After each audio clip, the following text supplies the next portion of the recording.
Meerut cyber अपराधों पर अंकुश लगाने के लिए चलाए जा रहे अभियान के तहत मेरठ साइबर सेल और थाना लिसाड़ी गेट पुलिस ने संयुक्त कार्रवाई करते हुए एक फर्जी जन सेवा केंद्र का भंडाफोड़ किया है। पुलिस ने मौके से भारी मात्रा में Aadhaar card, debit card, credit card तथा अन्य महत्वपूर्ण दस्तावेज बरामद किए हैं। पुलिस के अनुसार फर्जी जन सेवा केंद्र का संचालन कर रहे पिता पुत्र को गिरफ्तार कर लिया गया है। आरोप है कि दोनों लोगों के दस्तावेजों का दुरुपयोग कर फर्जी दस्तावेज तैयार करने और विभिन्न प्रकार की ऑनलाइन धोखाधड़ी से जुड़े कार्यों में संलिप्त थे। छापेमारी के दौरान कई संदिग्ध दस्तावेज और इलेक्ट्रॉनिक सामग्री भी बरामद की गई है, जिनकी जांच की जा रही है। वरिष्ठ पुलिस अधीक्षक के निर्देश पर जिले में जन सेवा केंद्रों के सत्यापन और निरीक्षण का विशेष अभियान चलाया जा रहा है। इसी क्रम में यह कार्रवाई की गई, जिसमें पुलिस को बड़ी सफलता हाथ लगी। एसपी क्राइम अविनाश कुमार ने प्रेस वार्ता के दौरान बताया कि गिरफ्तार आरोपियों से गहन पूछताछ की जा रही है। बरामद दस्तावेजों और अन्य सामान के आधार पर यह पता लगाया जा रहा है कि इस गिरोह से और कौन लोग जुड़े हुए हैं। पुलिस मामले की हर पहलू से जांच कर रही है और दोषियों के खिलाफ कठोर कानूनी कार्रवाई की जाएगी। जी देखिए, वरिष्ठ पुलिस अधीक्षक जनपद मेरठ महोदय के निर्देशन में सभी जन सेवा केंद्रों का निरीक्षण किया जा रहा है, क्योंकि साइबर फ्रॉड से रिलेटेड कई एक्टिविटीज में ऐसा पाया गया है कि जन सेवा कई अकाउंट्स ऐसे थे जो जन सेवा केंद्रों के माध्यम से खुले थे या उनका भी नाम इसमें आया था।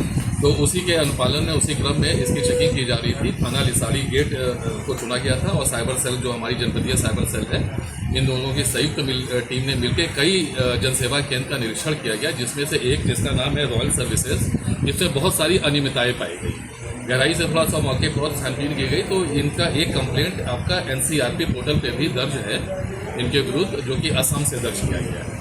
और इनके पास से बहुत सारी चीज़ों में ऐसे फर्जी दस्तावेज और कागजात जो है प्राप्त हुए, जिससे ये स्पष्ट होता है कि इनके द्वारा अवैध प्रक्रिया का पालन किया जा रहा था। जैसे कि इनके पास करीब 90 से ज़्यादा डेबिट और क्रेडिट कार्ड है, 10 फेसबुक है, चेक बुक्स हैं, 139 वोटर आईडी कार्ड है, ब्लैंक हेल्थ कार्ड है, करीब 200 के करीब आधार कार्ड है। तो पूछताछ में इनके द्वारा बताया गया है कि लोगों को बेवकूफ़ बना के और कई चीज़ों करके इनके डॉक्यूमेंट्स ले लेते हैं और इस तरह की फर्जी अकाउंट्स वगैरह भी क्रिएट करते हैं, जिसमें पैसों का काफ़ी ज़्यादा ट्रांजैक्शन होता है। पैसों का ट्रांजैक्शन इनका जो माध्यम है, कहाँ से आ रहा है और कहाँ जा रहा है, इसकी अभी तहकीकात की जा रही है। ये भी बहुत जल्दी 1-2 दिन में क्लियर हो जाएगा। और इस प्रक्रिया में, इस ऑपरेशन में 2 लोग गिरफ्तार हुए हैं, दोनों पिता पुत्र हैं। एक व्यक्ति, इनका जो बेटा है वो, या छोटे लड़के का जो भाई है वो फरार है, उसको अभी जल्दी शीघ्र ही उसकी भी गिरफ्तारी की जाएगी और इस पूरे नेटवर्क को पकड़ने का, तोड़ने का प्रयास किया जाएगा। इस तरह कितने और संचालित हैं। कितने समय से अकाउंट खोले जा रहे थे? क्या सर कोई बैंक वाले भी इनसे मिले हुए थे? कुछ अकाउंट खोला जा रहा है तो बैंक का भी मिलना? देखिए, इसमें जो अकाउंट्स है, प्राइवेट बैंक के कुछ अकाउंट्स हैं और जैसा कि मैंने आपको बताया है कि हमें दस्तावेज और डॉक्यूमेंट्स मिले। अब इनमें संलिप्तता फॉरवर्ड चेन और बैकवर्ड चेन, मतलब जितने भी इंस्टीट्यूशन जुड़े हुए, अगर बैंकिंग इंस्टीट्यूशन है, फाइनेंशियल इंस्टीट्यूशन है, तो उनका क्या रोल है, कितना रोल है, इसके बारे में तहकीकात कितने समय से चल रहा था सर? साहब, एजुकेशन कितनी है जो पकड़े गए? ये एजुकेटेड नहीं है। निजामुद्दीन एजुकेटेड है, बीएससी बीएड किया निजामुद्दीन ने। सर कितने समय से चल रहा था और कितने लोगों को शिकार बना चुके हैं? लगभग कितना, इसमें सर जितने लोगों को मिला है करीब 2 साल से चला रहे हैं, 2 साल 2.5 साल से। अकाउंट का ऐसा, इनका मेन तो अकाउंट्स में ट्रांजैक्शंस और फर्जी ये दस्तावेज वगैरह, जो क्या नाम है, बैंक अकाउंट्स, आधार कार्ड, ये अब ये कितने आए हैं, कितनों को किया गया, ये अभी हम लोग तहकीकात करके आप लोग को सूचित कर देंगे। ये जो आधार कार्ड है, जिन लोगों के नाम से अकाउंट खोल लेते, तो सर कौन लोग थे वो, क्या किस तरीके का लालच उनको दिया जाता है? उनका सत्यापन अभी किया जा रहा है। अभी तो इनके द्वारा स्वीकार किया गया है कि इनके द्वारा इलीगल तरीके से इन चीजों को। सर, जनता के लिए आपसे एक सवाल है सर, पब्लिक कैसे पहचान करेगी फर्जी जनसेवा केंद्र की और जो सही जनसेवा केंद्र है, कैसे पब्लिक को अवेयर करेंगे आप? देखिए, इसका इनको अगर किसी जन सेवा केंद्र पे जा रहे हैं तो वहाँ पे पता कर लेना चाहिए कि इनका जो है वैध तरीके से इनका रजिस्ट्रेशन है कि नहीं।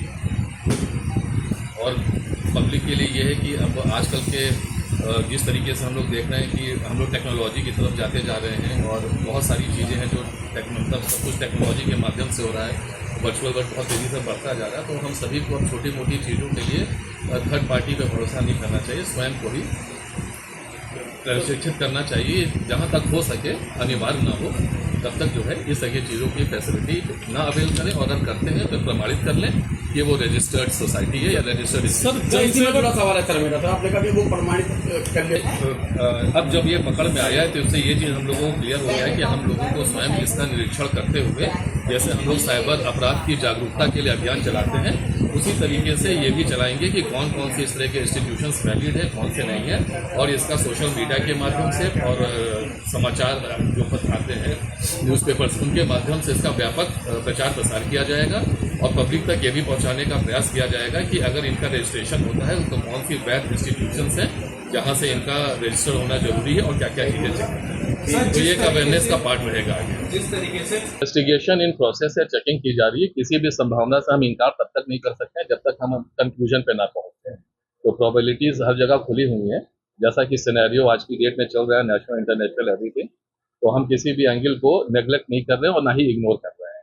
जब एक बार कंप्लीट हो जाएगा और अगर हमें लगता है कि इस तरह की गतिविधियों में संलिप्त है तो निश्चित रूप से आप लोगों को इसी तरीके से पुनः जो है हम आमंत्रित करेंगे। उसमें आधा और पूरा नहीं होता है।